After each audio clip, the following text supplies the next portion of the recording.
Всем добрый вечер. Нас сегодня пригласили в фотостудию Happy Moment Алматы.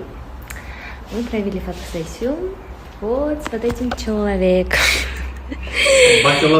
Индекса жатыр ғой. Мынау кровать негізі ол үшін жаралмаған, фотосессия жасауға арналған. Иә. Біз прям күшті кадрлар жасадық, прям такие красивые кадры. В скором времени поделимся. Здесь есть несколько локаций. Вот белая стена, кому нужно. Свет. Вот эта зона. Детская зона. И здесь еще несколько зон. Тоже такая детская локация. И научная вот такая вот локация. Сейчас оставлю аккаунт. Обязательно подпишитесь, сохраните локацию. Вот, и ждите от нас красивые фотографии. Да?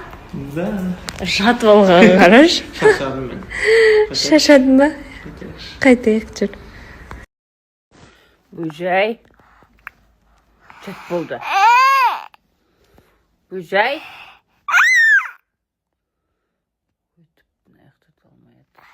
Бөжайдан да қорқпайды. Әуеден да қорқпайды.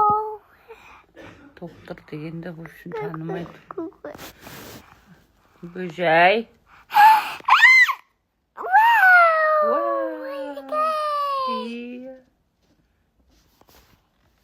Бұл ден жақтайым шын көзінде. Жат.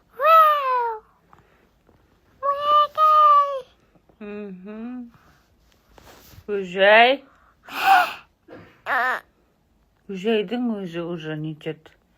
Ой, құрсын музыкаға шақырмаңдаршы мені дейді. Ұқтамайды қыздарым бәрі. Ау-ау. Ау-ау. Ау сан. Алло, ау-ау.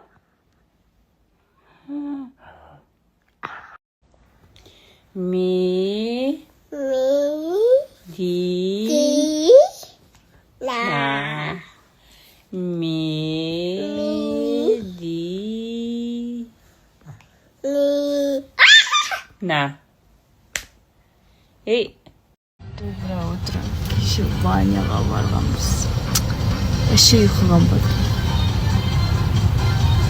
Андай опрос дегім келіп тұршы. Например, осы әйел адам экономить еткен кезде біз кірпік, тырнақ дегендерден отказ береміз. Енді ай сайын жасайтын услугалар олар.